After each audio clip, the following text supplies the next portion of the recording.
नमस्कार, जय हिंद, जय भारत।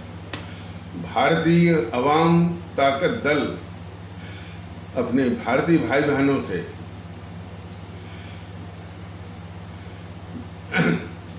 भारतीय अवाम ताकत दल अपने भारतीय भाई बहनों अर्थात अपने देश भारत की जनता अर्थात अपनी भारतीय अवाम से भारतीयता आधारित आपसी श्रद्धा, भारतीयता आधारित आपसी स्नेह, भारतीयता आधारित आपसी प्रेम, भारतीयता आधारित आपसी अखलाक मोहब्बत, भारतीयता आधारित आपसी सहयोग, भारतीयता आधारित आपसी सम्मान, भारतीयता आधारित आपसी एकता, भारतीयता आधारित आपसी भाईचारा तथा भारतीयता आधारित आपसी सद्भाव को समझने व उसे आत्मसात करके वैसा ही और उसी अनुसार आचरण एवं व्यवहार करने हेतु और इसके समस्त भारत में प्रचार प्रसार करने हेतु और इसकी अहमियत और महत्व को प्रत्येक देशवासी को समझाकर उसे अपनाते हुए वैसा ही और उसी अनुसार आचरण एवं व्यवहार करने हेतु और प्रत्येक देशवासी को अपना ही भारतीय भाई बहन मानकर, समझकर और अपनाकर उनके साथ वैसा ही और उसी अनुसार आचरण एवं व्यवहार करने हेतु सतत, सदैव और हमेशा अदब के साथ, आदर के साथ अर्ज करता है, विनती करता है। आज़ादी की लड़ाई लड़ी गई। 1857 की एक जो हमारी आज़ादी की जंग की पहली क्रांति थी, इसके विषय में भारतीय जनता दल ने जो तथ्य रखे कि आज़ादी की जो प्रथम लड़ाई थी, प्रथम क्रांति थी 1857 वाली, वो कई मायनों में महत्वपूर्ण थी। अब उसका जिक्र तो कुछ यूट्यूब के वीडियो के माध्यम से भारतीय जनता दल ने किया हुआ है। आगे भी जब भी अवसर आएगा फिर से उसको विस्तार से बताएगा। अभी फिलहाल यही कहा जा सकता है कि वो जो कई मायनों में वो जो है वो महत्वपूर्ण थी। विफल जरूर हो गई। विफलता के भी कई कारण हैं कि एक तो जो तिथि मुकर्रर थी, जो नियत थी कि इसी तिथि को ये क्रांति करनी है, तो लोगों ने जो अति उत्साह में वो अलग अलग तिथियों में वो शुरू कर दिया और इसी बीच में ये अंग्रेजी सरकार चौकन्ना हो गई, सावधान हो गई और इसलिए वो जो है वो क्रांति जो है कुचल दी गई। तो लेकिन कई मायनों में महत्वपूर्ण थी और देश को सीख देने वाली थी। पहला कि हिंदू मुस्लिम एकता, मतलब कि हिंदू सनातन आस्था वाले भारतीय भाई बहनों और इस्लाम आस्था वाले भारतीय भाई बहनों के बीच में एकता की बहुत बड़ी मिसाल थी। पूरे देश के लिए बहुत बड़ी एक सीख थी उसमें। हालांकि कुछ जो स्वार्थी किस्म के जो है वो आलोचक हैं, वो इसमें भी जो है खोट निकालते रहते हैं। तो उनकी बातों तो उनको तो ठीक से पहचानना है और उनको जो है उनकी बातों पर ध्यान नहीं देना है। लेकिन जो महत्वपूर्ण बात है कि हमारे हिंदू सनातन आस्था वाले भारतीय भाई बहनों और इस्लाम आस्था वाले भारतीय भाई बहनों अर्थात जिसको हिंदू मुस्लिम कहा जाता है, हिंदू मुस्लिम एकता की वो बहुत बड़ी मिसाल, बहुत बड़ी पराकाष्ठा और एक बहुत बड़ी सीख देने वाली थी। और दूसरा ये था कि वो जो अंग्रेजी सरकार थी थोड़ी ज़्यादा चिंता में पड़ गई थी कि वो उनका ये कहना था, उनका ये सोचना था कि ये जो बगावत मैंने हम लोगों के लिए तो वो क्रांति थी, आज़ादी की क्रांति थी, लेकिन अंग्रेजी सरकार के लिए बगावत थी। तो उनके शब्दों में कि ये बगावत को कुचल तो दिया गया, लेकिन था बड़ा खतरनाक, थी बहुत खतरनाक। थोड़ी सी गफलत होती तो हुकूमत भी जा सकती थी। इस बात से वो चौकन्ना हो गए। तो उन्होंने दो पहलुओं पर सोचना शुरू किया। एक तो जो है ये जो हिंदू मुस्लिम एकता है, मतलब हिंदू सनातन आस्था वाले भारतीय भाई बहनों और इस्लाम आस्था वाले भारतीय भाई बहनों के बीच में जो एकता है, वो जो है उनके लिए बहुत बड़ा खतरा है, अंग्रेजी सरकार के लिए बहुत बड़ा खतरा है। तो इस एकता को तोड़ के रखना है, ये उनकी अंग्रेजी सरकार या अंग्रेजी हुकूमत की एक अविभाज्य इनएलाइनेबल वो पॉलिसी बन गई और इसी को हमेशा वो लागू करते गए। दूसरा, उनको ये चिंता थी कि हमको खबर इसकी नहीं मिली, कम से कम एक ऐसा इंतजाम, ऐसी व्यवस्था होनी चाहिए जो कि हमको ये खबर कर दे कि भाई ये मुद्दा बहुत ज्वलंत हो रहा है और जनता इस पर बहुत ही वो क्रोधित है और आंदोलन भी कर सकती है, आपके हुकूमत को भी उखाड़ सकती है। तो यदि हमको उस मुद्दे की खबर मिल जाए तो थोड़ा बहुत उस पर ध्यान दे करके उसका समाधान दे करके जनता को शांत और इस देश की जो शासित जो जनता है, मतलब जो भारतीय भाई बहन हैं, उनको अंग्रेजों के खिलाफ जो है वो शांत किया जा सकता है। तो वो इंतजाम ऐसा हो कि भाई वो यहाँ के यहीं के भारत के लोग ही जो है उस व्यवस्था में हों जो कि उसको खबर करते रहे थे। एक तरह से मुखबिर टाइप का जिसकी व्यवस्था वो चाह रहे थे। तो जो कि ये कहते कि साहब ये सिर्फ इस मुद्दे को थोड़ा बहुत देख लीजिए, बाकी को मैं संभाल लूँगा। और ये भूमिका लगभग वैसी ही थी जैसा कि आप लोग देखते होंगे कि जो कारखाने होते हैं, फैक्ट्री होती है, उसमें कुछ कार्यकर्ता मजदूर होते हैं, उनका नेता होता है। तो मजदूरों का जो नेता होता है तो उसको सारे कर्मचारी, सारे मजदूर ये समझते हैं कि ये हमारा नेता है, लेकिन वास्तविकता ये होती है कि वो फैक्ट्री मालिक का ही आदमी होता है, और जो कि इस तरह से मैंने इस तरह से अपने को बना के रखता है कि सारे मजदूर समझते हैं कि ये उनका हितैषी है और उनका नेता है, लेकिन जो कि वास्तविकता इसके विपरीत होती है। और जब भी उस फैक्ट्री के मजदूर और कर्मचारी किसी बात पर बिल्कुल वो हड़ताल करने पर आमादा होते हैं, फैक्ट्री को बंद करने पर आमादा होते हैं, तो ये जाकर के फैक्ट्री मालिक से, जो कि फैक्ट्री मालिक का ही वो एजेंट होता है, उसको कहता कि साहब ये एकाध मुद्दा विषय आप इसको देख लीजिए, बाकी मैं जो है वो बना दूंगा। तो ठीक यही चीज़ जो है वो इसी भूमिका को निभाने के लिए अंग्रेजी सरकार ने एक अंग्रेज के ही द्वारा, अंग्रेज ह्यूम के द्वारा एक संस्था का स्थापना करवाई 1885 में, जिसका नाम पड़ा कांग्रेस।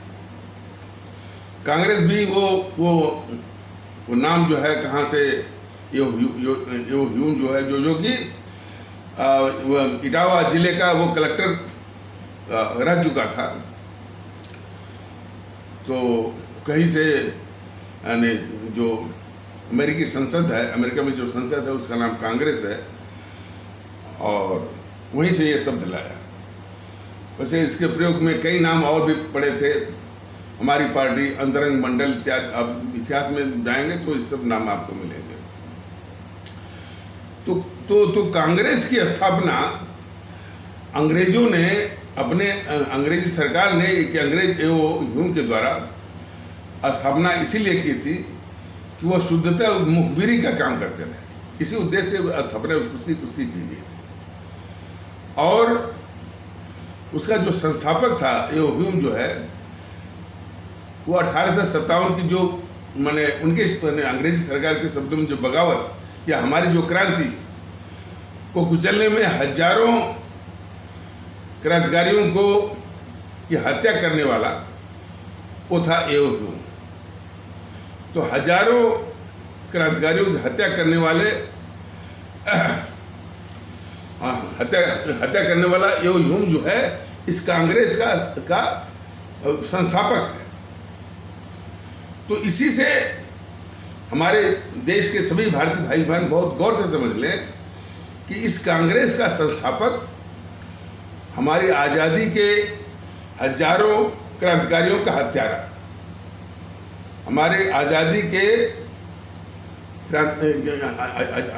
के हजारों क्रांतिकारियों का हत्यारा इस कांग्रेस का संस्थापक है।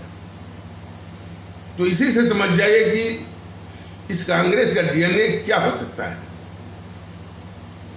और भी चूंकि ये विषय ये भटकने न पाया, इसके उस जमाने में 4 राष्ट्रीय अध्यक्ष उस कांग्रेस के वो घुटने टेक करके जो उसमें क्वीन थी, महारानी थी एलिजाबेथ जो है नहीं विक्टोरिया के प्रति जो है वो के प्रति जो है स्वामी भक्ति की कसम खाते हुए, यानी इस कांग्रेस के 4 राष्ट्रीय अध्यक्ष जो है वो जो क्वीन विक्टोरिया के प्रति जो है घुटने टेक करके उस क्वीन विक्टोरिया के प्रति वफादारी की कस्में खा करके इन सबों ने राय बहादुर, सर इत्यादि की उपाधि ली है। तो जो क्वीन विक्टोरिया या इंग्लैंड के प्रति वफादारी की कसम खा करके राष्ट्रीय अध्यक्ष बने हैं इस कांग्रेस के, वो दावा करते हैं कि हमने आज़ादी की लड़ाई लड़ी।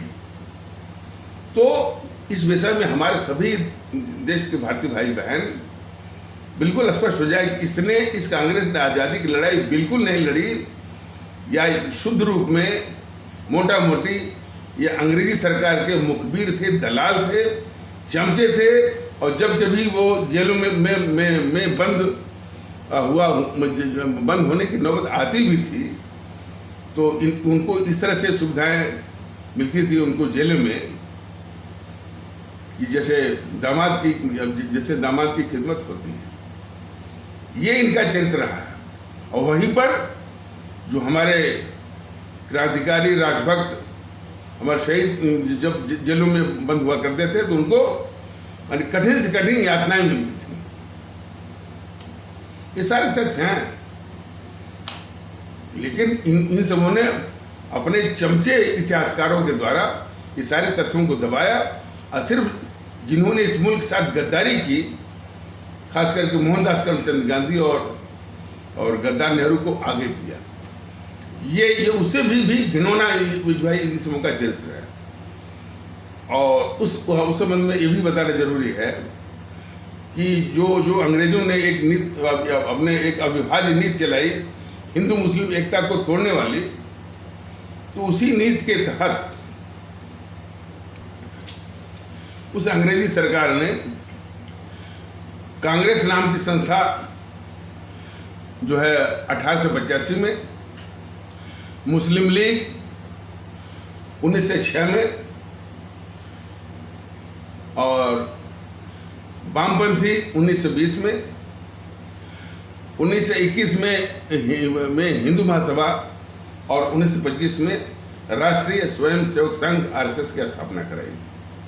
हमारे आदरणीय भारतीय भाई बहन, हमारी आदरणीय भारतीय आवाम इस तथ्य को बहुत गौर से देखे और समझे कि अंग्रेजों ने हिंदू मुस्लिम एकता को तोड़ने के लिए कांग्रेस को 1885 में, मुस्लिम लीग को 1906 में, वामपंथियों की स्थापना 1920 में और हिंदू महासभा की 1921 में और आरएसएस की 1925 में। ये पांचों संस्थाएं जो है इस देश में एकता अर्थात मैंने हिंदू मुस्लिम एकता को तोड़ने के लिए ही बनी थी, तोड़ने के लिए ही अंग्रेजी सरकार ने इनकी स्थापना करवाई थी। और आज भी देख लीजिए ये सभी संस्थाएं हमारे देश में एकता और हिंदू मुस्लिम एकता को तोड़ने के लिए बिल्कुल सक्रिय हैं और आज तो बिल्कुल नफरत फैलाने निकाल इसका सहारा लेकर के तोड़ने के लिए बिल्कुल ये इसमें लगी हुई हैं। और ये तथ्य हमारे सभी आदरणीय भारतीय भाई बहन, पूरे देश के आदरणीय भारतीय भाई बहन, हमारे आदरणीय भारतीय अवाम इस तथ्य को बहुत बहुत गौर से देखे समझे। तो ये आपकी कांग्रेस हो चाहे हिंदू महासभा हो, चाहे विश्व हिंदू परिषद हो, चाहे आरएसएस हो, मुस्लिम लीग हो या वामपंथी हो, इस देश की एकता को तोड़ने के लिए ही जो है वो आज भी काम कर रहे हैं। बस फर्क यही है कि वो वामपंथी अब चीन से इनको फंडिंग मिलती है और इन सबों को भी कहाँ से पता नहीं कहाँ से फंडिंग मिलती है, वो इस देश की एकता को तोड़ने के लिए। इस तथ्य को हमारे सभी भारतीय भाई बहन समझ गए। दूसरा जो है माने इस देश का विभाजन, बंटवारा और पाकिस्तान का बनना, तो 1909 में वो इंडियन काउंसिल एक्ट लेके आए अंग्रेज, वो हिंदू मुस्लिम एकता को तोड़ने के लिए। तो 1909 वाले इंडियन काउंसिल एक्ट में ये व्यवस्था थी हमारे इस्लाम आस्था वाले भारतीय भाई बहनों के लिए एक अलग मतदाता मंडल यानी सेपरेट इलेक्टोरेट की व्यवस्था थी उसमें। और उसको ये जो कांग्रेस कहती कि हमने आज़ादी की लड़ाई लड़ी, वो झूठा जो है उसने उस इंडियन काउंसिल एक्ट के उस प्रावधान को, जो प्रावधान था कि हमारे इस्लाम आस्था वाले भारतीय भाई बहनों के लिए एक अलग मतदाता मंडल अर्थात यानी पाकिस्तान बनने की एक नींव का जो प्रस्ताव था उसको कांग्रेस ने हूबहू उसको स्वीकार कर लिया, इंडियन काउंसिल एक्ट को, इंडियन काउंसिल एक्ट 1909 वाले को। और तभी से और उसी वक्त जो है इस कांग्रेस ने पाकिस्तान बनने की नींव डाल दी। देखिए ये तथ्य जो है भारतीय जनता दल ने कई बार बताया हुआ है। अब तथ्य ये फैलने लगा है तो थोड़ा थोड़ा जो है बीजेपी वाले भी इसको भुना रहे हैं, लेकिन जो भुना रहे हैं तो उनको तिथि नहीं याद है। कहते हैं कि 1916 में, अरे 1916 में तो इंडियन काउंसिल एक्ट था ही नहीं। 1916 में तो जो टूटी हुई कांग्रेस थी, नरम दल और गरम दल वाली जो है वो दोनों मिली थी लखनऊ सेशन में। तो खैर मैंने नकल तो कर रहे हैं लेकिन वो बगैर अकल के। तो खैर वो इन सबों की नकल करने की एक बुरी आदत है, इनकी परंपरा है, इनका इतिहास है। तो इस रूप में भी हमारे भारतीय भाई बहन इन दलों से, खासकर बीजेपी और कांग्रेस वगैरह से सावधान रहे। तो कांग्रेस ने आज़ादी की लड़ाई के दौरान ही इंडियन काउंसिल एक्ट के उस प्रावधान को कि हमारे इस्लाम आस्था वाले भारतीय भाई बहनों के लिए एक अलग से मतदाता मंडल की व्यवस्था वाला स्वीकार करके पाकिस्तान की नींव जो है 1909 में ही रख दिया इस कांग्रेस ने, जो कि आज़ादी की लड़ाई का दम्भ भरती। तो ये सारी सब सच्चाइयाँ हैं। तो अब ये सच्चाइयों को देखते हुए और भारतीय जनता दल ने कुछ इनका नमूना कुछ इनके विषय में बताना जो शुरू किया है, और यह भी बताना शुरू किया कि ये बीजेपी किस तरह से इतनी खतरनाक संगठन यानी कांग्रेस या जीएनपीसी गांधी नेहरू परिवार जनरल चौकड़ी काकस की यह रक्षा कर रही है बीजेपी। तो ये जागृति हमारे आदरणीय भारतीय भाई बहनों में आना शुरू हो गई है। और कई ऐसी प्रतिक्रियाएं इस भारत के कोने कोने से, चाहे महाराष्ट्र हो, चाहे कर्नाटक हो, चाहे आपका मध्य प्रदेश हो, अन्य जगहों से, पश्चिम बंगाल हो, असम हो, वहाँ से आना शुरू हो गया है कि ये बीजेपी जो है इतनी खतरनाक जीएनपीसी या कांग्रेस के वो बचा रही है, रक्षा कर रही है। सवाल हमारे भारतीय भाई बहन ये कर रहे हैं, हमारे भारतीय भाई बहन ये कर रहे हैं कि हमने किस आशा से इस बीजेपी को दो बार लगातार वो सत्ता दिया, इस कांग्रेस को समाप्त करने के लिए। ये सब बोलते भी रहे कि अभी कांग्रेस मुक्त भारत, कांग्रेस मुक्त भारत, कांग्रेस मुक्त भारत के अधीन जो है बस इन्होंने वो सत्ता से उसको हटाया, विपक्ष में रखा। लेकिन तमाम कांग्रेसियों से के मुख से यह आंतरिक रूप से सुना गया है, ये कांग्रेसी कहते हुए हमको विपक्ष में रहना ही काफ़ी वो आरामदायक है, हमको जो है जितना कि हम सत्ता में रहते और हमको वो सहूलियत नहीं मिलती, ये विपक्ष में इसी बीजेपी के द्वारा, इस बीजेपी सरकार के द्वारा, मोदी सरकार द्वारा वो सारी सहूलियतें बल्कि जितना वो सत्ता में रहते उससे अधिक मिल रही है। वो दिखावटी नूरा कुश्ती पर हमारे भारतीय भाई बहन नहीं जाए। दिखावटी नूरा कुश्ती और आपस में बहस को वो बिल्कुल धोखे वाला है। लेकिन जो आंतरिक रूप से जो बातें सुनने को मिल रही हैं इन कांग्रेसियों चाहे सपाइयों हों चाहे और भी लोग हों, तो इनको सत्ता से बेदखल तो किया, विपक्ष में रखा, लेकिन इनको उतनी सहूलियतें मिल रही हैं जितना कि वो खुद ही महसूस करते हैं कि ये जो सत्ता में रहते तो शायद सत्ता में रहते तो भी इतनी सहूलियत नहीं मिलती। ये चरित्र है बीजेपी का। और तो वो कांग्रेस मुक्त भारत को इस रूप में उनके कांग्रेस मुक्त भारत का यही चरित्र, यही असलियत है। तो हमारे भारतीय भाई बहन ये कह रहे हैं, ये उनको महसूस हो रहा है कि भाई कि हमने किस लिए इनको सत्ता दिया, कि इन शक्तियों को जो देश विरोधी ताकतें हैं उनको समाप्त करने के लिए। लेकिन ये सिर्फ सत्ता से हटा करके विपक्ष में रख करके फिर इनको पाल रहे हैं ताकि इन्हीं को दिखा करके ये जो अपने पक्ष में चुनावी माहौल बनाएंगे और जो है वो चुनाव जीतेंगे, सत्ता हथियाएंगे, सत्ता को भोग करेंगे सदा के लिए। ये इनकी नीति है। यानी देश हित के विरुद्ध, देश के विरुद्ध जो है इन ताकतें, और ये जो ताकतें हैं माने ये सब देश विरोधी ताकतें हैं, राजनीतिक दलों के वेश में हैं, इनको पाल करके इस सत्ता पर काबिज होना चाहती है बीजेपी। तो इस खतरनाक मंशा को हमारे सभी भारतीय भाई बहन गौर से देखें कि ये अपने को राष्ट्रवादी कहते हैं ना, ये सब राष्ट्रवादी कहते हैं और अपने को देशभक्त कहते हैं, उसके नाम पर वोट बटोरते हैं। ये भी है, वो सब इस तरह के सब फैलाए हुए हैं कि भाई राष्ट्रवाद की बात सिर्फ बीजेपी करती है। तो यही हमारे भारतीय भाई बहन बहुत गौर से इसको देखें कि इनके राष्ट्रवाद का मतलब है कि इनके राष्ट्रवाद कि उनको सत्ता से बेदखल करके उनको विपक्ष में भेज करके, लेकिन सिर्फ विपक्ष में उनको भेजना है और इनको पाल कर रखना है। तो और ये जो है जो ताकतें जो हैं 24 घंटा भारत के खिलाफ, इस मुल्क के खिलाफ गतिविधियों में उनके वक्तव्य हों चाहे उनकी कारगुजारियाँ हों, हमेशा वो बिल्कुल उसी में लिप्त रहते हैं, सक्रिय रहते हैं। और इन सारी ताकतों को ये मोदी सरकार या बीजेपी वाले जो पाल कर रखते हैं। क्यों पालते हैं? कि इन्हीं को दिखा करके चुनाव जीतना है, सत्ता पर कब्जा रहना और सत्ता का भोग करना है।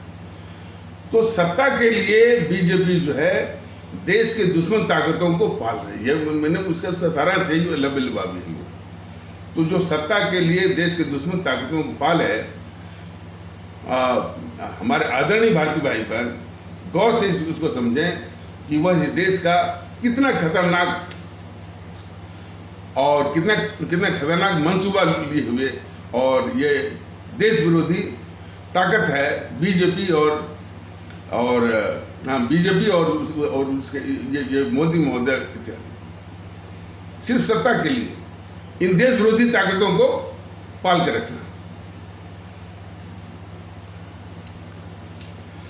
और उससे भी कहा कि जो इनके खतरनाक चरित्र है खासकर देश के संबंध में, जीएनपीसी या कांग्रेस के उस खतरनाक चरित्र को बराबर ये सब ढकते रहते हैं बीजेपी वाले, और उनके ढकने की जो इस प्रयास में इस यहाँ तक पहुँच जाते हैं कि यदि ये कांग्रेस वाले जिन अपराधों के लिए वो खुद वो जिम्मेदार हैं, उसी अपराधों का ये आरोप लगाते हैं बीजेपी के ऊपर और या आरएसएस के ऊपर, तो बीजेपी वाले आरएसएस वाले उसको खुशी सर उसको स्वीकारते हैं सिर्फ इसी मंशा से कि कम से कम देश के लोग इस कांग्रेस पर विश्वास करें कि जो कह रही है, जो आरोप लगा रहा है वो सही है।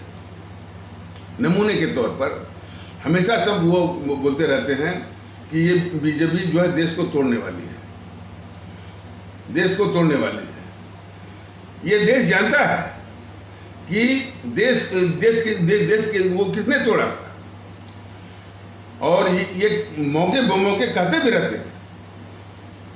अमित शाह जो है, जब ये धारा 370 और धारा 35 से हटाने का जो मैंने ये विधेयक संसद में आया था, तो उसी संसद में अमित शाह महोदय जो हमारे केंद्रीय गृह मंत्री हैं, उन्होंने इन कांग्रेसियों या जेएनपीसी वालों की ओर इशारा करते हुए बोला था कि आपने इस देश को धर्म के आधार पर बांटा है। हालांकि इस संबंध में भारतीय जनता दल का इन अमित शाह महोदय से और अपेक्षा थी कि जब आप ये मान रहे हैं कि कांग्रेसियों ने देश को बांटा है, तो फिर जो जिन्ना कि देश को बांटने के लिए जिन्ना जिम्मेदार है, इसकी रट तो आप वो खत्म करिए। लेकिन हमेशा जो है दोहरे चरित्र के, या जिसको बोलते हैं और भी एक भद्दी भाषा में दोगली चरित्र के सब हैं बीजेपी वाले। तो एक और तो जो है मैंने इनको कांग्रेस को बोलते हैं कि ये जिम्मेदारी बांटने के लिए, और फिर यानी जो देश विभाजन का जो पूरा इल्जाम जिन्ना साहब के ऊपर मरने का जो साजिश है, उस साजिश में भी ये शामिल रहते हैं, और बराबर पूरा मीडिया बस कि जिन्ना ने बंटवाया, यहाँ तक कि आतंकवादियों को भी ये मीडिया वाले बोलते हैं कि ये जिन्ना की सेना है। तो ये दोहरा चरित्र है, माने देश विभाजन पर इस बीजेपी का दोहरा चरित्र है कि कभी तो वो बोल भी देते हैं कि कांग्रेसियों कि भाई आपने देश को बांटा कभी, और साथ देश विभाजन का जो इल्जाम जो जेएनपीसी ने साजिश करके, जबकि कांग्रेस नहीं खुद बांटा, वो गद्दार नेहरू और गद्दार मोहनदास करमचंद गांधी नहीं बांटा देश को, लेकिन बांट करके इसका इल्जाम जो है जिन्ना साहब के पत्थर मड़ा, इसकी भी बहुत बड़ी साजिश है। तो उस साजिश में भी ये बीजेपी वाले और आरएसएस वाले भी उस साजिश में कांग्रेस का ही वो साथ देते हैं कि देश बांटने का इल्जाम, और यह देश जो है वो देश जो है जिन्ना साहब नहीं बांटा। कभी बोलते भी हैं कि आपने देश को बांटा। तो हमेशा ये दोहरे चरित्र यानी डबल स्टैंडर्ड्स में हमेशा इसलिए रहते हैं, इसलिए कि देश भी जो है इनकी बातों में कर्म और कांग्रेस की बातों पर ज्यादा यकीन करे, सिर्फ इसीलिए। तो देश विभाजन के भी विषय में इनकी जो दुविधा है, और इसी तरह की और भी दुविधाओं और इसी तरह की और हरकतें ये करते रहते हैं बीजेपी वाले, सिर्फ इस कांग्रेस को बचाने के लिए। जो ये राफेल जो हमारे युद्धक विमान फाइटर जो यहाँ से फ्रांस से लिए जाने वाले थे, उस पर जो है ये राहुल गांधी बराबर देश में पूरे देश में घूम कर बोलता रहा कि चौकीदार चोर है। ये देश भी जानता है, बीजेपी वाले भी जानते थे कि चोर डकैत तो जो है वो जीएनपीसी है, लूटने वाली जो जीएनपीसी है। और इस बात को मोदी महोदय 2014 के चुनाव के प्रचार के दौरान बार बार कबूल चुके हैं कि देश को लूटने वाले देश का सबसे बड़ी चोर जो है जीएनपीसी है। लेकिन वही राफेल के मामले में जब वो राहुल गांधी उल्टे इनको बोलता है चौकीदार चोर है, चौकीदार चोर है, तो इन बीजेपी वालों का, मोदी महोदय का कि घिघी बंद हो जाती है। और ये नहीं कहते हैं कि भाई चोर डकैत तो तुम हो, तुमको कहां से और कैसे ये अधिकार मिल गया उल्टे यानी हमको चोर करने का। ये बिल्कुल नहीं बोले बीजेपी वाले, सिर्फ इसलिए कि देश और देश के लोग, हमारे भारतीय भाई बहन, वो जो कांग्रेस की बातों पर यकीन करें और उस पर जो यानी लूट का, डकैती का इस देश पर वो यानी उससे वो मुक्त हो जाए, उससे जो है वो कांग्रेस मुक्त हो जाए।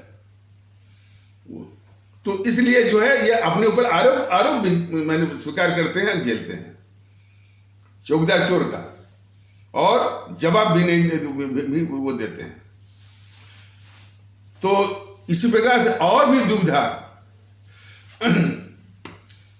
तो मैंने बताया कि देश को तोड़ना, ये जीएनपीसी ने देश को बांटा ही, बाद में और भी इसकी कारगुजारियां हैं। देश का हिस्सा जो है वो दुश्मन चीन को दे देना, तिब्बत जो भारत का हिस्सा बनने वाला था वो उसको भी न मिलाना, भूटान को भी नहीं मिलने देना, नेपाल को भी नहीं मिलने देना, सिक्किम को भी नहीं मिलने देना। सिक्किम वो जबरदस्ती आके मिला भारत में, तो उसकी क्रेडिट लूटना, ये सब जो है गद्दार जीएनपीसी और उसके जो जितने भी नेहरू थे, इंदिरा गांधी थी और राजीव गांधी इत्यादि है, उनकी गद्दारी के कारनामे हैं। इसको सब उजागर नहीं करते। और तो इस विषय में इनके और भी जो है बीजेपी वालों का जो एक दोहरा चरित्र अपनाते हैं सिर्फ इसे जीएनपीसी को बचाने के लिए। एक नमूना और देखिए,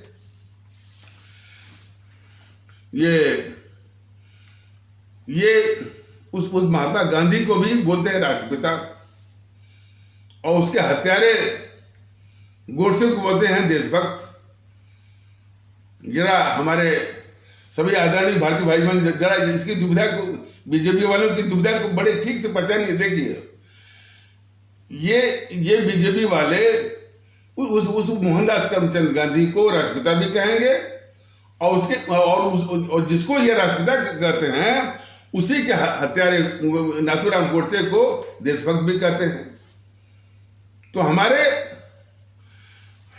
आदरणीय भारतीय भाई बहन इन बीजेपी वालों से पूछें कि भाई ये तुम राष्ट्रपिता कहते हो इस मोहनदास करमचंद गांधी को, तो उसके हत्यारे को देशभक्त कैसे, उसके हत्यारे को देशभक्त कैसे मानते हो? नंबर एक। और यदि वो देशभक्त है नाथूराम गोडसे, तो जिसको उसने मारा वह जो है वो जिसको उसने मारा वह जो है राष्ट्रपिता कैसे हो सकता है? देशभक्त तो हमेशा जो है जो देश का दुश्मन है उसको मारेगा। तो इसको हमारे आदरणीय भारतीय भाई बहन जरा इसको इस तरह से भी देखें कि यदि नाथूराम गोडसे को देशभक्त कहते हैं, तो कभी भी नाथूराम गोडसे या किसी राष्ट्रपिता को नहीं मारेगा। वह जो है देश के दुश्मन को मारेगा। और यदि उस मोहनदास करमचंद गांधी को ये सब राष्ट्रपिता मानते हैं, तो उसका हत्यारा कभी भी देशभक्त नहीं होगा, इस देश का गद्दार होगा। तो इस तरह की दुविधा ये बीजेपी वाले इसलिए पालते हैं, जनता के सामने इस दुविधा के साथ इसलिए आते हैं, सिर्फ इस कांग्रेस को बचाने के लिए। कैसे बचाते हैं इसको भी देखिए। ये बीजेपी वाले जितने हमारे अमर शहीद क्रांतिकारी राष्ट्रभक्त रहे, जिन्होंने देश की आज़ादी के लिए प्राण दिया, हमारे परम आदरणीय राष्ट्र महानायक राष्ट्रभक्त शिरोमणि नेताजी सुभाष चंद्र बोस, शहीद आजम भगत सिंह, अमर शहीद चंद्रशेखर आज़ाद, अमर शहीद अशफाक उल्लाह, अमर शहीद खुदीराम बोस जो कि मुजफ्फरपुर बिहार के थे, अमर शहीद सुब्रमण्यम भारती जो कि तमिलनाडु के थे, अमर शहीद श्रीमती रानी लक्ष्मीबाई झांसी की थी, अमर शहीद श्रीमती रानी चंद्रमा कर्नाटक की थी, अमर शहीद श्रीमती रानी गैडिलू नागालैंड की थी, इत्यादि। और इसी तरह से और भी हैं। तो इन अमर शहीदों में से वो कभी कभार एकाध का नाम ले, लेकिन बार बार आदतन जिनको लाते हैं जो है वो अमर शहीदों को सिर्फ दो ही को लाते हैं, एक गोडसे को, दूसरे सावरकर को। और देखिए इसलिए लाते हैं, और खास करके गोडसे को, कि गोडसे को लाते ही इन गद्दार जीएनपीसी, गांधी नेहरू परिवार चंद्रा चौकड़ी कागज को जानबूझ के मौका देते हैं कि उसको एक तरह का हथियार मिल जाता है कि देखिए बीजेपी जो है वो राष्ट्रपिता के हत्यारों की पार्टी है और हम राष्ट्रपिता गांधी की पार्टी की है। वो अपना ये देश की दुश्मन, देश की सबसे बड़ी गद्दार जीएनपीसी को अपना बीजेपी की तुलना में बीजेपी के बनस्पति अपना मंच ऊंचा करने के लिए ये मौका देते हैं बीजेपी वाले उसको गोडसे को प्रस्तुत करके। ये इतनी बड़ी साजिश को हमारे सभी भारतीय भाई बहन, हालांकि थोड़ा सा ये उलझा हुआ ये तर्क है, यानी सिर्फ एक तो सारे पापों से बचाने के लिए बीजेपी हमेशा वो जो है ये इस तरह की साजिश करती रहती है। उसी का एक नमूना है कि गोडसे को बार बार लाने का उनकी मंशा बीजेपी वालों की यही है कि कम से कम उसको मौका मिलता है। इसे जीएनपीसी जो इस देश की सबसे बड़ी अभिशाप है, कहने का है कि ये बीजेपी जो है और इसके द्वारा जो है अपने ऊपर जो है वो इल्जाम भी झेलती है, अपने ऊपर इल्जाम भी झेलती है कि भाई ये बीजेपी देखिए वो राष्ट्रपिता या महात्मा गांधी का हत्यारा है और हम उसी राष्ट्रपिता महात्मा गांधी की पार्टी के। तो दूसरा, सावरकर इतने बड़े जो है हमारे यानी क्रांतिकारी और अमर शहीद रहे हैं, उनकी भी महिमा घटाने में, उनकी भी इज्जत घटाने में यह बीजेपी इन देशद्रोही कांग्रेसियों के साथ में है। वो हमेशा आरोप लगाते हैं कि इन्होंने माफी मांगी, आरोप लगाते हैं।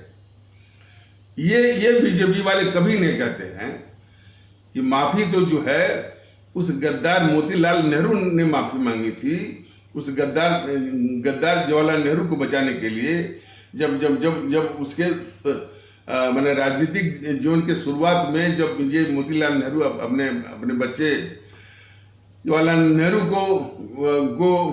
को राजनीति में लाने के प्रयास में जो है किसान आंदोलन हुआ था शायद 1920-21 के आसपास पंजाब में जो है, तो उसमें वो शामिल हो गया था ये नेहरू, जवाहरलाल नेहरू, और वो जेल में बंद हो गया था। तो 1920 और 21 में जब वो किसान आंदोलन के चक्कर में जब बंद हो गया था, तो जेल से छुड़ाने के लिए ये गद्दार मोतीलाल नेहरू जो है वो लिख करके माफीनामा दिया था कि अब ये नेहरू जो है इस तरह यानी वो अंग्रेजी सरकार के विरुद्ध जो है किसी भी गतिविधि में शामिल नहीं होगा। तो वो माफीनामा है। इस तथ्य को बीजेपी वाले कभी नहीं कहते। एक झूठे आरोप जो जो जो जो जो जो ये जेएनपीसी या कांग्रेस वाले लगाते हैं कि ये सावरकर जी जो है माफी मांगे, उसको जो है मैंने उस आरोप को और पुख्ता करने के लिए ये वक्तव्य भी देते हैं। और देश ने देखा होगा कि जब इस तरह की कंट्रोवर्सी सब उठाए थे कांग्रेस वाले कि भाई ये सावरकर जी ने माफी मांगी अंग्रेजी सरकार से, तो राजनाथ सिंह जो कि हमारा केंद्रीय रक्षा मंत्री है, उसने संसद में बयान दिया था कि हाँ सावरकर ने माफी मांगी थी। और उसमें एक राइटर जोड़ दिया, एक झूठा एक बहाना कि हाँ उन्होंने माफी तो मांगी थी लेकिन गांधी के कहने पर। यानी गांधी को भी बचाया, कांग्रेस को भी बचाया इसी से राजनाथ सिंह ने।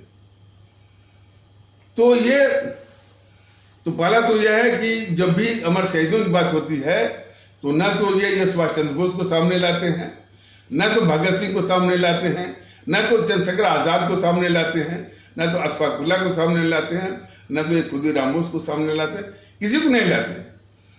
ये बीजेपी वाले जानबूझ करके सावरकर को और वो भी सावरकर को बदनाम भी करते हैं बीजेपी वाले। ये वक्तव्य क्या है? राजनाथ सिंह का वक्तव्य क्या है कि हाँ इन्होंने जो सावरकर जी जिन्होंने 38 साल जेल में काटा हो और उसमें से 10-12 साल तो कठिन यातनाओं का, उसके सामने ये गद्दार जवाहरलाल नेहरू जो कि जेलों में भी दामादों की तरह उसकी सुविधा प्राप्त करते रहे, और ये गद्दार मोहनदास करमचंद गांधी जेलों में दामादों की तरह जो है अंग्रेजों से सुविधा प्राप्त करते रहे।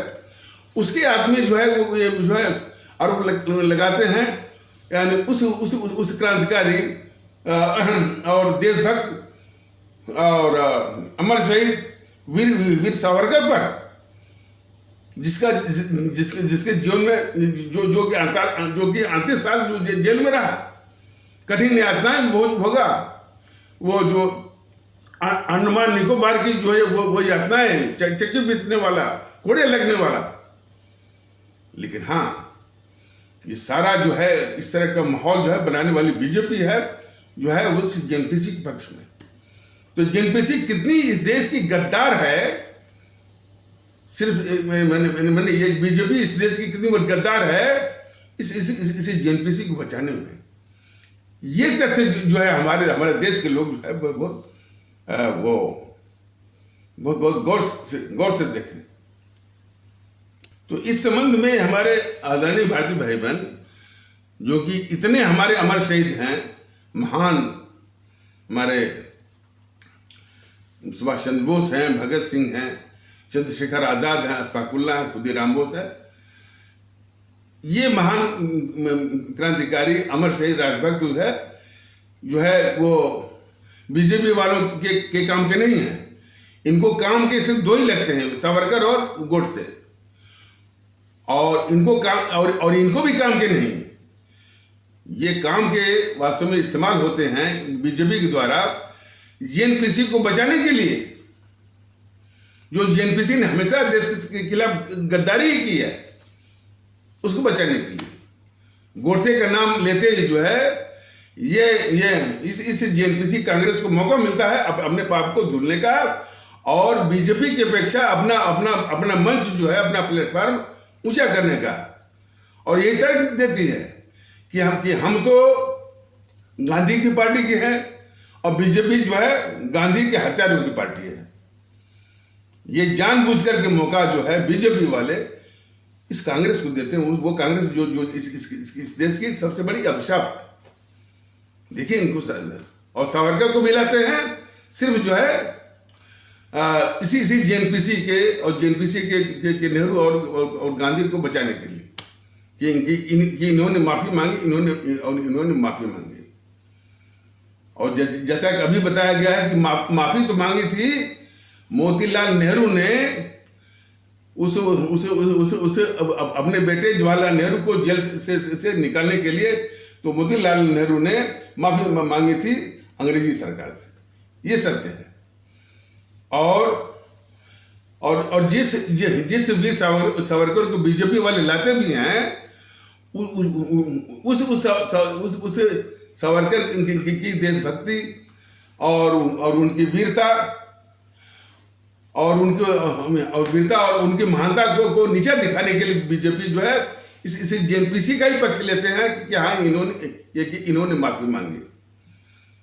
तो राजनाथ सिंह जैसे लोगों का जो जेएनपीसी जो कि बीजेपी के लोग हैं, उनके बयान से भी आप लोग बड़े आराम से इसे समझ सकते हैं कि राजनाथ सिंह जैसे बीजेपी वाले जो है किस तरह से इस जेएनपीसी को बचाते हैं, जबकि वो संसद में ये वक्तव्य देते हैं कि हाँ वीर सावरकर ने माफी मांगी थी अंग्रेजों से, लेकिन वो गांधी के कहने पर। ये सारे बताने का मतलब ये है कि तात्पर्य है कि हर वक्त जो है ये बीजेपी एक कांग्रेस के साथ एक प्रतीकात्मक यानी कि सिंबॉलिक विरोध या नूरा कुश्ती के साथ हमेशा इसको बचाती रही। इसलिए जितनी दोषी और जितनी गद्दार जेएनपीसी है, उसी के समकक्ष यह भी इस देश के लिए खतरनाक है बीजेपी। मुखौटा भले पढ़ ले कि राष्ट्रवाद का पलायन करने, और कई दुविधा पालती है। सिर्फ दुविधा पालती इसलिए कि देश के लोग जेएनपीसी की बातों पर यकीन करके उसके ऊपर से जो आरोप है वो आरोप वो धुल जाए और वो आरोप इसके ऊपर लग जाए। और उसमें सबसे बड़ा तर्क है देश को तोड़ना। देश को जो है बीजेपी ने नहीं तोड़ा है।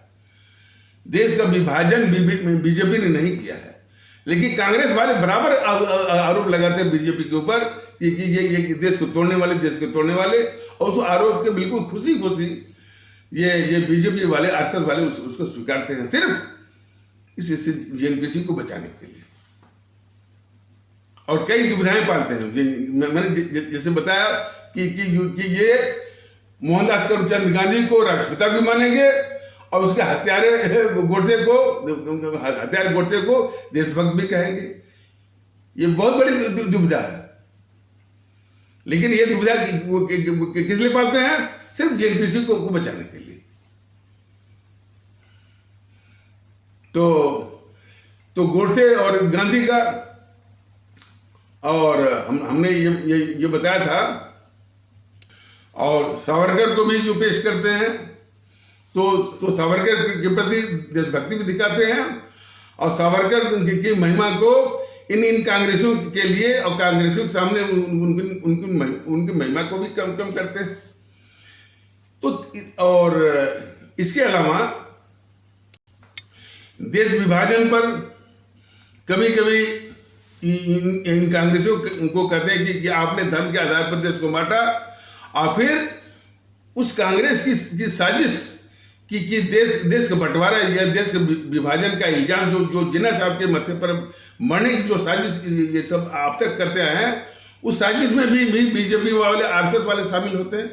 तो इनका जो दोहरा चरित्र है, या और भद्दे शब्दों में, देखिए भद्दे शब्द भी बने, उसका उच्चारण करने के पक्ष में हम नहीं है, लेकिन इतना हमारे भारतीय भाई बहन जान लें कि इनकी जो करतूत है बीजेपी वालों की, उन भद्दे शब्दों से भी ज्यादा घिनौनी है।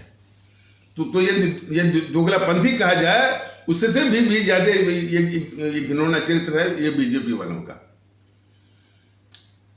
देखिए एक और तो कहते हैं कि भाई देश को बांटा वो कांग्रेसियों ने, तो फिर किस मुंह से जो है उस जेएनपीसी के उस साजिश में शामिल देखते हैं कि इस देश को जो है वो इस देश को जिन्ना ने बांटा, दोनों,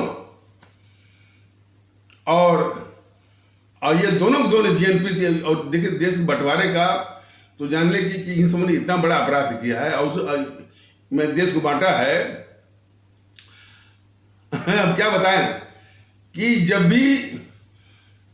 भी इसकी बात आती है तो दो तरह की रणनीति अपनाते हैं ये जेएनपीसी वाले। दो तरह की रणनीति।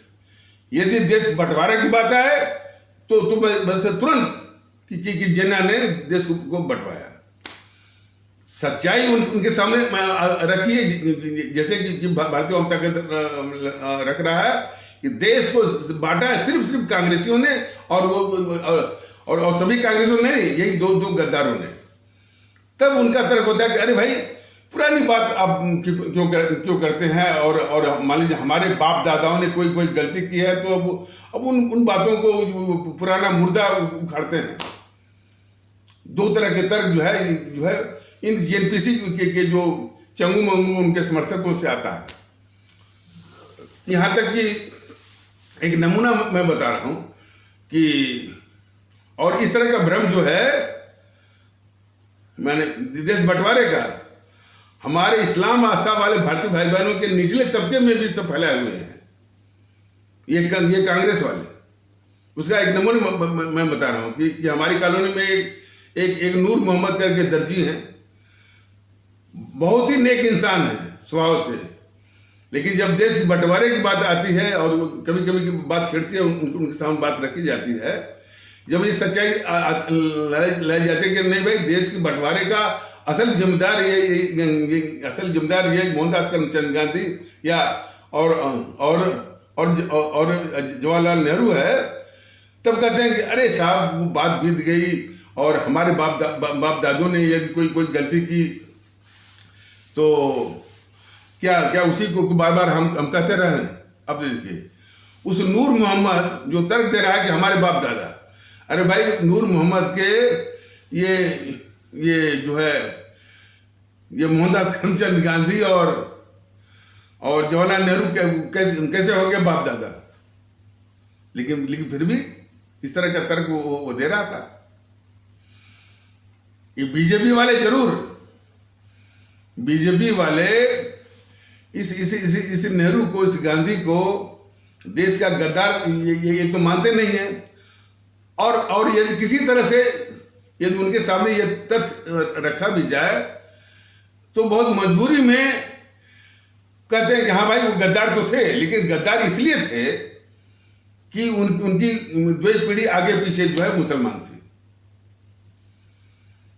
तो उसी तरह के भ्रमजाल में जो है वो नूर मोहम्मद कह रहे थे कि हमारे बाप दादाओं ने वो गलती की थी।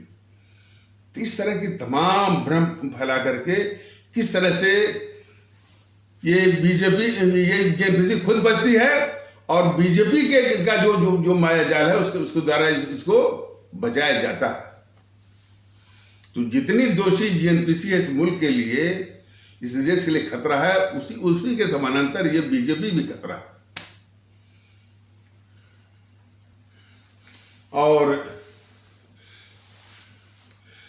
यही नहीं, जब ये सपा वालों के आगे, बसपा वालों के आगे ये सब सारे तथ्य आते हैं, एक बार भी शब्द नहीं कहते हैं कि भाई इस देश का विभाजन जो है वो जो है जवाहरलाल नेहरू और मोहनदास करमचंद गांधी ने किया है। एक बार भी मुझसे नहीं निकलता है। देश को जानना चाहिए कि जब ये मुलायम सिंह हमारे देश का रक्षा मंत्री था, और जब ये बात आई थी कि नेहरू ने हमारे देश का जो है वो एक टुकड़ा 1962 की लड़ाई के बहाने दुश्मन चीन को दे दिया, जब ये हकीकत का प्रकरण आया, विषय आया, संदर्भ आया, तो ये मुलायम सिंह भारत सरकार के रक्षा मंत्री की हैसियत से कह रहा है कि हमसे गलती हो गई।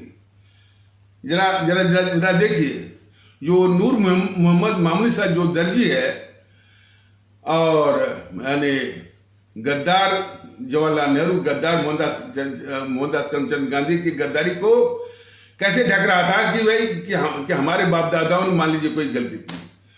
ठीक उसी शैली में मुलायम सिंह भारत सरकार के रक्षा मंत्री की हैसियत से इस गद्दार जवाहरलाल नेहरू की गद्दारी को कैसे ढक रहे हैं कि भाई हमसे गलती हो गई।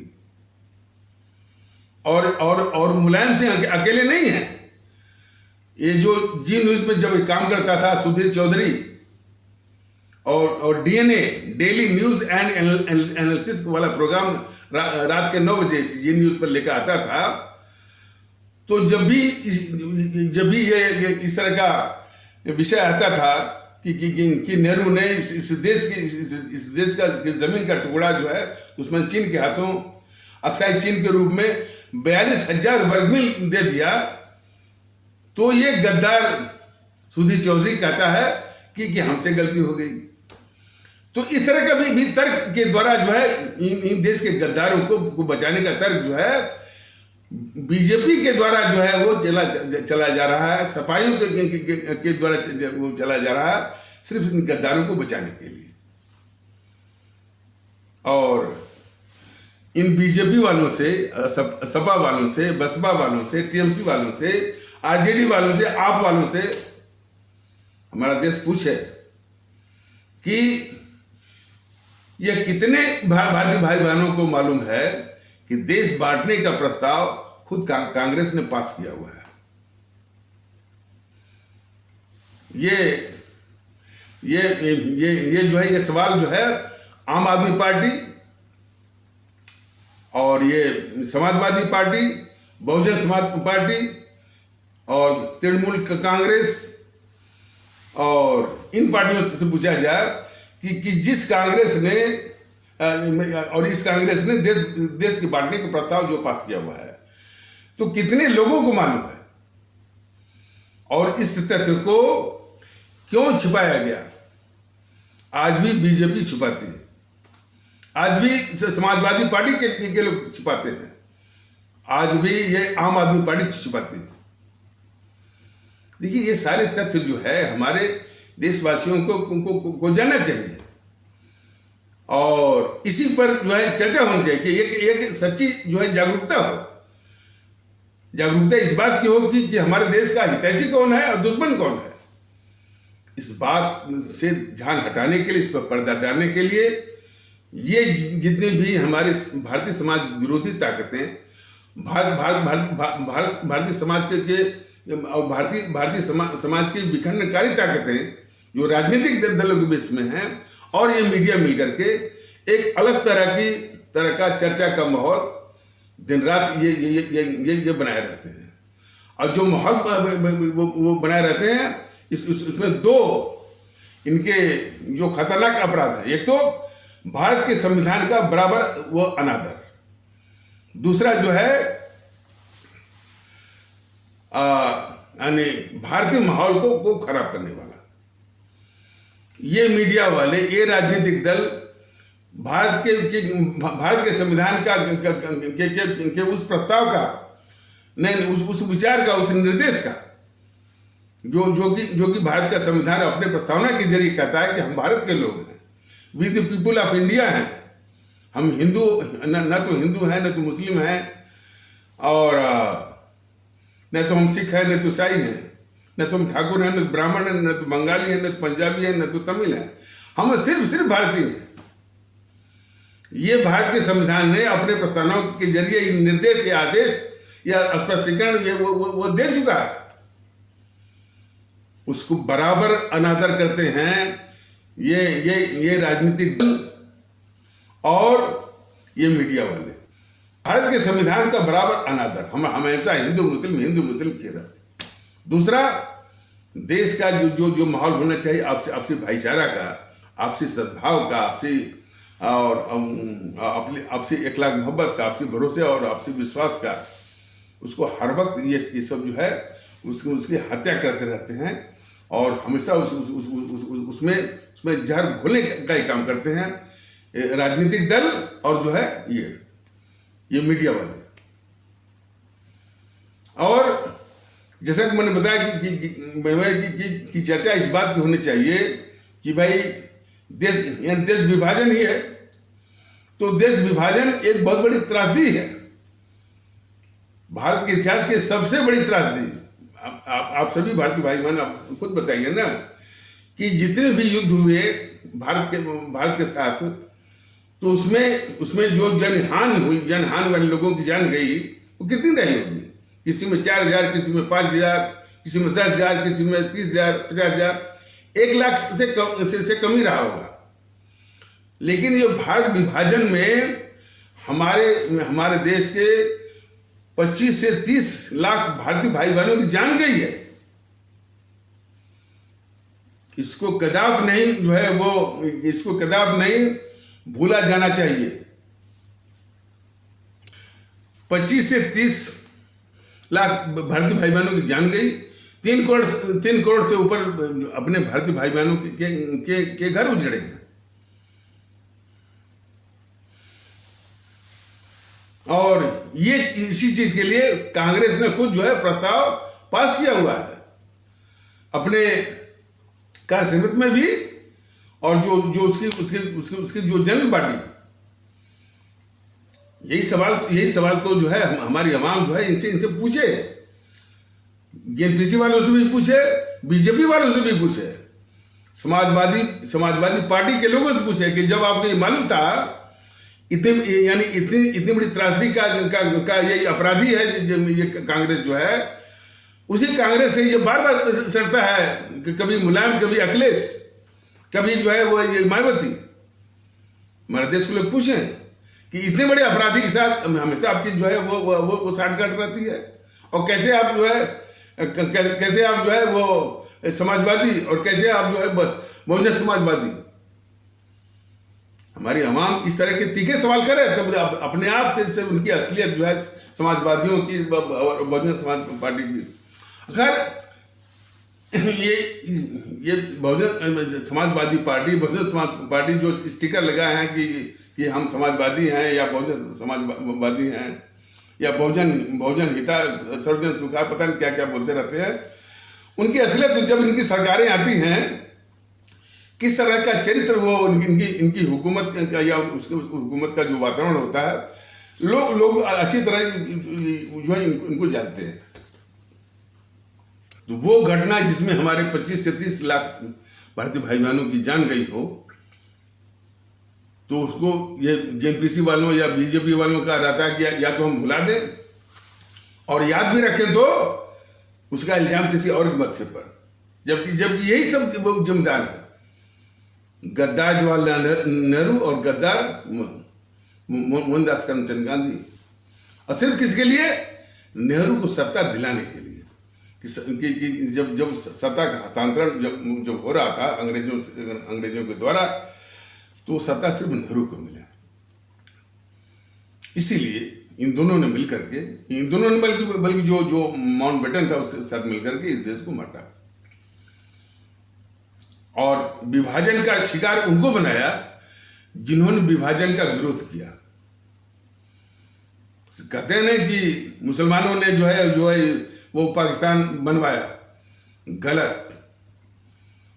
इस चीज को हमारे सभी आदरणीय भाई बहन समझे कि 90% हमारे इस्लाम आस्था वाले भारतीय भाई बहन विभाजन के खिलाफ थे, और जो इलाके विभाजन के खिलाफ थे उसी को इस गद्दार नेहरू ने उनको दंडित किया, उन्हीं क्षेत्रों को यह, और इस कदर दंडित किया कि जो विभाजन की रेखा खींचने वाली बात थी, तो उसके लिए एक जो है वो अंग्रेज नियुक्त था, उसका नाम था रेडक्लिफ। घर में बैठे उसने रेखा खींच दिया, और उसका अंजाम क्या हुआ कि मकान के आंगन से वो विभाजन की दीवार खींची गई। इस कदर और सत्ता हथियाने की इतनी आतुरता, इतनी बेताबी, इतनी बेकरारी सत्ता हथियाने की कि सत्ता के हस्तांतरण की तिथि जो है 30 जून 1948 वो रखी गई थी। वो रखी गई थी, लेकिन इतने सब बेताब थे कि उसको जो है 14 या 15 अगस्त को ही देश को बांट बूट करके लोगों को हत्या करके इन्होंने वो सत्ता को हत्याया। सब एक तरह और देते हैं सब। हम वहाँ ये भी सुने हुआ कि साहब उसमें मारकाट हो गई थी, और जिन्ना का जो है वो डायरेक्ट एक्शन, जिन्ना के डायरेक्ट एक्शन का को यानी बढ़ा चढ़ा करके प्रस्तुत करने में दोनों एनपीसी वाले भी, बीजेपी और आरएसएस वाले भी ये प्रस्तुत करते कि नोआखाली में मुसलमानों इतने हिंदुओं को काट दिया, फलाने, ये सब करते रहते हैं। इस संबंध में भारतीय जनता पार्टी स्पष्ट करना चाहता है कि जिस वक्त जो है 1946 में ये गद्दार मोहनदास करमचंद गांधी पूरी कांग्रेस को दबा करके इसे नेहरू को आगे लाया प्रधानमंत्री बनने के लिए, जिस नेहरू के पक्ष में एक भी कांग्रेसी नहीं था। तो इस साजिश को वो जिन्ना साहब बड़े गौर से देख रहे थे, और जो है और इन्होंने भारत के इन्होंने अविभाजित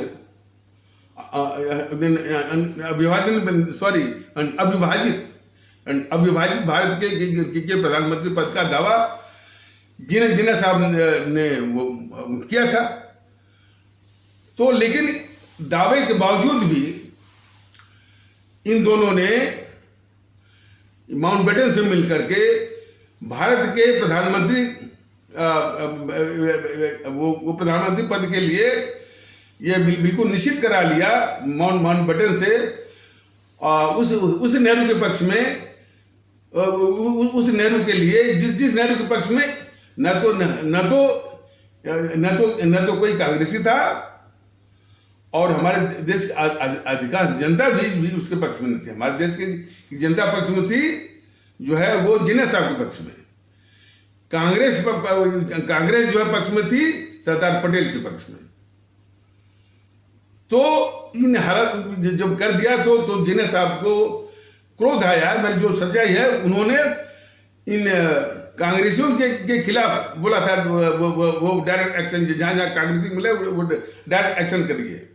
लेकिन ये कांग्रेसी इतने धूर्त होते हैं, किसी भी घटना को सांप्रदायिक रंग देना और सांप्रदायिक दंगे की ओर मोड़ देना, ये इनके इसके लिए सिद्धार्थ है, और इसके जो ये इनके बाएं हाथ का खेल भी है।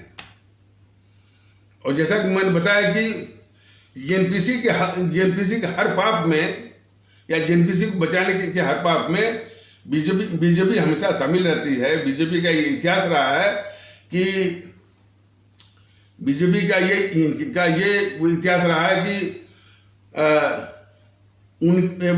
बीजेपी या जनसंघ के नेताओं की हत्या में, बीजेपी या जनसंघ के नेताओं की हत्या में जो ये जेएनपीसी के लोग शामिल रहे हैं, उनको भी बचाने के लिए अपनी नेताओं की मृत्यु की जांच तक नहीं, अपने नेताओं की मृत्यु की जांच की मांग तक नहीं कर पाए। डॉक्टर श्यामा प्रसाद मुखर्जी की हत्या जो है नेहरू ने करवाई थी जम्मू कश्मीर के जेल में, जो है वो शेख अब्दुल्ला के द्वारा, और वही अब्दुल्ला परिवार है, शेख अब्दुल्ला, फारूक अब्दुल्ला, अमर अब्दुल्ला, वही सब है।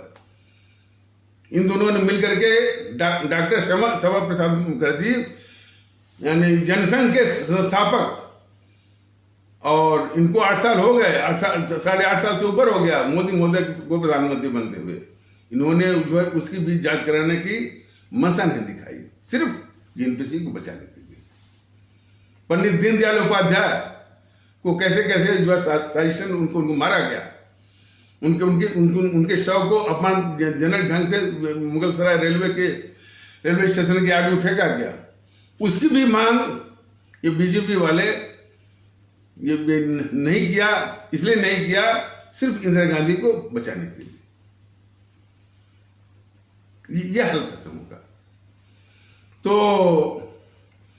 तो उसी प्रकार जो है जो डायरेक्ट एक्शन का आर्गुमेंट या उसका तर्क जो दिया जाता है, तो जो तथ्य सामने आया है क्योंकि इन कांग्रेसियों की दुष्टता को देखते हुए, कांग्रेसी वाले देखते हुए, इन कांग्रेसियों के खिलाफ जो है वो डायरेक्ट एक्शन की बात थी, और वो जो कन्वर्ट हो गई, तब्दील कर दी गई इन्हीं कांग्रेसियों के द्वारा जो है सांप्रदायिक दंगों में। तो उसी का बहाना बना कर कि भाई ये दंगे तो बंद होते नहीं है, इसलिए देश को बांट दो पहले से। ये सब बातें जो है भाई, देश को किस तरह से बचाना है, इसके संबंध में मैं किसी एपिसोड में मैंने बताया था कि अरुणा आसिफ अली ने चिट्ठी लिखा इसको, देखिए ये भी जान लीजिए। अरुणा आसिफ अली ने चिट्ठी लिखा इस मोहनदास करमचंद गांधी को, देश में जो एकता है उस एकता का इस्तेमाल करके क्यों नहीं देश को बटने के खतरे से इसको बचाया जाए। क्या क्या बहाने करके जो है वो अरुणा आसिफ अली को इसने चुप कराया, इस गद्दार मोहनदास करमचंद गांधी ने। मोहनदास करमचंद गांधी देश को धोखा देता रहा। वो देखिए, देश को बांटने में पूरी भूमिका वो निभा रहा था, ही वॉज इंस्ट्रूमेंटल। और मुंह से क्या बोल रहा था कि पाकिस्तान मेरी लाश पे बनेगा, और लोगों ने साथ भरोसा भी किया कि भाई ये बुढ़ा है, जिद्दी है, जब कह रहा है तो कुछ भी करेगा, आंदोलन, अभियान, आमरण अनशन, मर भी जाएगा। तो जैसा कि कह रहा है कि भाई कि ये पाकिस्तान उसकी लाश पे बनेगा तो मर जाएगा, लेकिन देश को बटने नहीं देगा।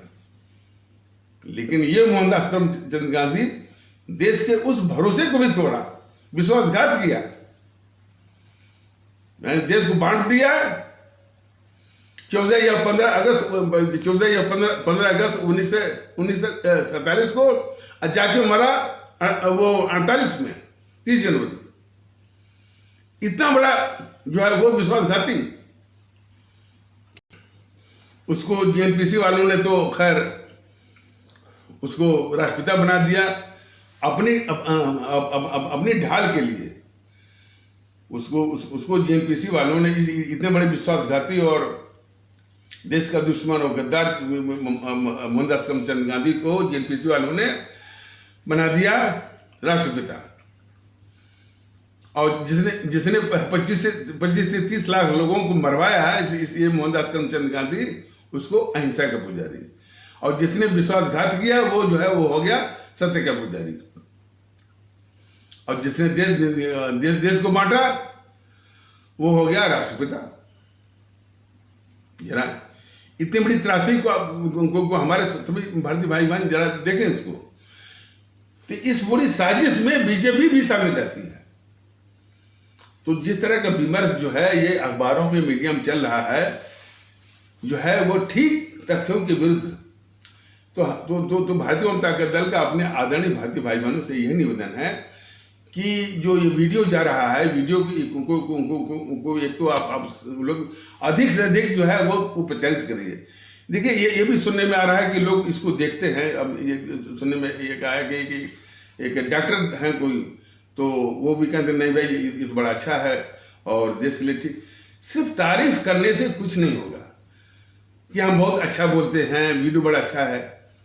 यदि देश हित में है तो भारतीय जनता दल की अपेक्षा अपने आदरणीय भारतीय बहनों से ये है कि इस तरह का विमर्श, इस तरह की चर्चा, इस तरह का चलाइए कि ये देश हमारा जो चलाइए कि जब तक ये भारत विरोधी ताकतें जो कि राजनीतिक दलों के बेस में है, चाहे वो आम आदमी पार्टी हो, चाहे समाजवादी पार्टी हो, चाहे बहुजन समाज पार्टी हो, चाहे राष्ट्रीय जनता दल हो, चाहे तृणमूल कांग्रेस हो, चाहे नेशनलिस्ट कांग्रेस पार्टी एनसीपी हो, DMK, AIADMK, TDP, YSRC, BJD, ये सभी देश और इसकी जो है वो टीआरएस, सभी देश विरोधी ताकतें हैं, वामपंथी। जब तक इस भारत की पावन धरती पर रहेंगे, हमारे देश को और हमारे आदरणीय भारतीय भाई बहनों को, हमारे आदरणीय भारतीय आवाम को चैन मिल नहीं सकता। इसलिए इसकी चर्चा जो है आप जो है अधिक से अधिक चलाइए।